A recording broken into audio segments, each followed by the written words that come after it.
All right, what's up guys? So today I wanted to cover training intensifiers, so like drop sets, reps, pauses, etc. Kind of go through the list of all the ones I can think of.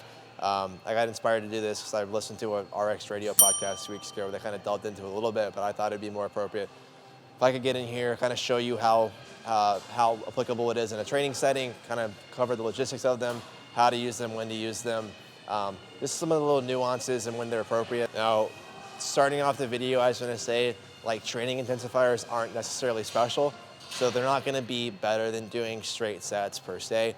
When are they most appropriate? They're going to be most appropriate when we're in a time crunch. So if we're in a time crunch, we're really just trying to get more effective reps or more reps that are in close proximity to failure in a smaller time frame. So if you're on a tighter schedule, if the gym is busy and you need to stick to like a couple of machines, etc., or if it's like the end of a training block and we're hitting a plateau and we kind of just milk a little bit more of a progression, a little bit more stimulus out of an exercise. But we don't want to be going in every single day in the gym, just gung-ho, doing a training intensifier on every single set. So we'll kind of cover how to use them, when to use them more appropriately, and we'll get into that now. I've had a literal gram of caffeine today already, so I thought it was only fitting that I do an intensifier video. So the first training intensifier I'm going to cover today is tempo. It's really the simplest one and the one that I probably implement the most, at least with clients. So how are we going to utilize tempo? So one, like tempo, typically we're going to first utilize from like a movement standpoint, or like maximizing our ability to move well. So if somebody struggles with the movement, spending more time under tension, like time under tension is not going to be directly like more hypertrophic per se, because if we did like a set of 50, those first like 40 reps are probably pretty meaningless. But I'm not going to digress on that. Tempo is going to be more like utilized from the perspective of like improving how we move. We can utilize pauses to gain like better control over certain positions, or simply from the standpoint of using a pause to make a movement harder. So if it's like a leg press, I don't want to load 10 plates on each side, so I'm probably going to throw in like a slower tempo with a pause just to make it feel subjectively harder with same objective load. So tempo, utilize that from the standpoint of if our loading is either capped out, so if we've capped out on a machine, or if it's like body weight, for example, if I'm doing dips or pull-ups and I'm getting really good at dips or pull-ups and I don't have the ability to load it yet, I might use tempo as a means of making the same objective load subjectively harder. So load's the same, we make it relatively harder by making a longer tempo. That's usually how we're going to utilize tempo the best from an intensifier standpoint. Going back on what I said earlier about like training intensifiers not being necessarily better than straight sets, the reason why we probably want to prioritize straight sets over using only intensifiers, or why they're probably better, is because we're going to get more output when we have straight sets, because we can rest longer between sets, our performance will be higher. So we can replicate more sets and more reps of a high stimulus when we do straight sets. So here, let's say I'm shooting for a set of 8. If I were to do 3 straight sets to failure, I might get like 8 reps. I might get like 6 or 7, and then I might get like 5 or 6, right? I've accumulated a pretty significant amount of sets in close proximity to failure, versus if I did an intensifier here, if I did a rest pause, if I did 2 rest pauses, let's say I did 8, rest pause, like 2 reps, rest pause, like 1 or 2 reps, it's like, you know what I mean? I'm gonna be getting less overall volume at that high threshold. So it's good when we're in a time crunch, but if we're not in a time crunch, or if we're not like plateauing at the very end of a block, it's probably gonna be better to prioritize straight sets when we have time. The second intensifier we're gonna talk about here is gonna be a rest pause. So the logistics of a rest pause, I don't probably wanna be doing a drop set on a plate loaded machine, because then I'm gonna be, especially by myself, I'm gonna be like a fucking NASCAR pit crew trying to get the plates off. So logistically, I'm probably gonna lean more towards a rest pause, and all a rest pause is gonna be, I'm gonna do my working set, my top set, and then after I'm done, I'm gonna rest 30-ish seconds, go again. So let's say I'm gonna go for like 6 to 10 right here. Let's say I do 8, I'm gonna rest 30 seconds and hope I can get like 2 to 4 more. So I'm really trying to get more reps in close proximity to failure. I've gotten completely fatigued from my set to failure. As soon as I start my rest pause set, I'm gonna be already in close proximity to failure again. So those next 2, 3, 4 reps are gonna be all very meaningful reps or high stimulus reps. Plate loaded machines probably are probably gonna opt for a rest pause over a drop set, just from a logistics standpoint. So that was like 7-ish. Now I'm gonna rest about 30 seconds, hit it again for a few. All right, so about 30 seconds up. I'm gonna try and get a few more.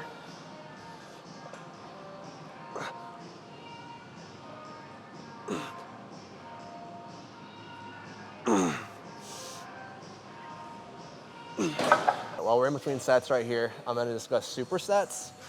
As an intensifier, I don't really love them as a meaningful way to get more effective reps or get a better stimulus. Now, let's kind of break supersets up. We can break them up into like supersetting exercises that are working antagonist muscles or different muscle groups. And we can break them up into like a mechanical drop set. So first, let's cover like supersetting exercises that are training like opposing muscle groups. So I'm probably not gonna wanna train a chest press and a row if my goal is to prioritize my stimulus on both. So if I do a set of 10 here, I've already accrued neurological fatigue, so my output on the row is gonna be less. So I'm gonna be getting a slightly lesser stimulus on the row than I would if I were to do a straight set here, straight set on the row. So if we're in a time crunch and need a superset, it does not mean by any means that you're not gonna be getting an effective exercise out of both or an effective stimulus out of both exercises, but if our goal is to maximize each exercise, we're probably gonna stray away from supersets as much as we can if our time allots for it. Getting into the second kind of drop set, talk about a mechanical drop set. Mechanical drop set would be changing our joint position to go from where we are weaker to where we are stronger. So if I'm doing a cross-body tricep extension, for example, if I step further back from the cables, I get more into shoulder extension, I'm gonna have more challenge to my tricep because the leverages are gonna be worse here. I'm gonna be weaker when I'm further from the cable. As I step stronger, or as I bring my elbows forward, I'm in a stronger joint position. So a way for me to get a few more effective reps out of a mechanical drop set would be, let's say I'm doing a set of 8 to 12, I fail at 10, or I get close to 10, let's say I stop at 8 and I move forward, move my elbows forward a little bit, and I get like 3 or 4 more. I've now prolonged my set with 3 or 4 more effective reps. As a side note, we don't want a lot of junk volume, and that's gonna segue well into how we're gonna set up our drop sets here. So with the drop set, typically what you might see is, I got it on like 260 right now. You might see someone go from like 260 to like 180 to like 90, like very big drops. And they're gonna be doing like a set of 10, a set of 10 to 15, a set of 10 to 15. We haven't really accumulated a lot of effective reps in absence of junk volume. So a lot of those reps are not gonna be in close proximity to failure. So how we're gonna kind of structure drop sets here is I'm gonna hit my set around like 260, and then instead of making a big drop, I'm gonna drop about like 10 to 20% at most of my weights. I might drop on here only like 2 or 3 prongs on the stack, and then if I wanna do another drop, I'm gonna do the same thing, like maybe drop 2 prongs again. So I'm making smaller jumps. My sets are probably gonna be on my drops, probably like 3 to 6 reps versus like 6 to 12.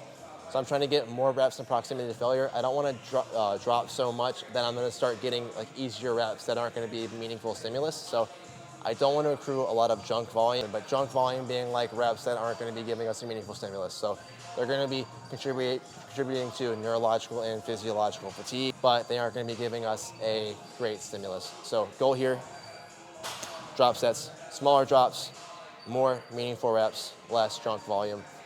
On this machine specifically, drop sets are gonna be probably more appropriate for things that are easily changeable. So a pin-loaded machine is probably gonna be better off than a plate-loaded machine. So as I drop, I don't have to unload a bunch of plates. All I have to do, bam, bam, done. Easy, logistically not time-consuming. Dumbbells, if I'm doing a dumbbell lateral raise, for example, I can easily bring the weights back to the rack, go from 30 to 25 or 30 to 20.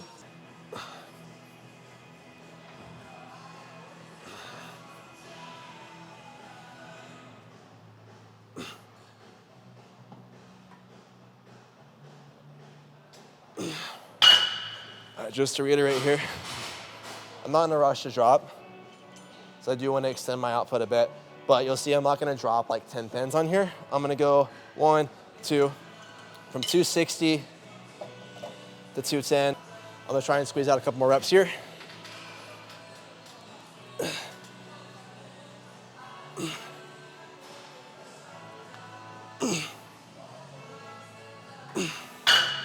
Three and a half, same thing.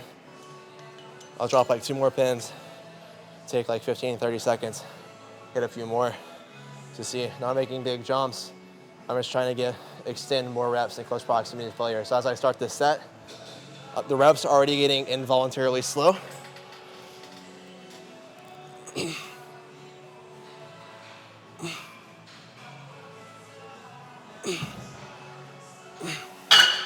Forced reps, another great intensifier if you have the means to do so. Obviously, who the fuck's gonna stop me right now? I don't really have a means of doing forced reps. If I had a training partner, I think I just hit like 10-ish on the first set. Maybe with some forced reps, I could squeeze out like another 2 or 3. So really it's just extending the set in close proximity to failure. So in practicality, it's like not a whole lot different than a drop set. We're just lowering the load by getting assistance and milking out more reps at that very, very close end of failure. We don't want to be doing forced reps on everything. We have to realize like accruing a lot of volume in close proximity to failure is probably gonna give us more fatigue. So we're gonna be careful about how we do that. We don't want to get too much of it, but forced reps, if you have a means of doing so, have a training partner. If you want to milk out a couple extra reps, it's probably going to be a good way of extending a progression. Dumbbell lateral raises are going to be a good place to talk about 2 things. One, the mechanical drop set.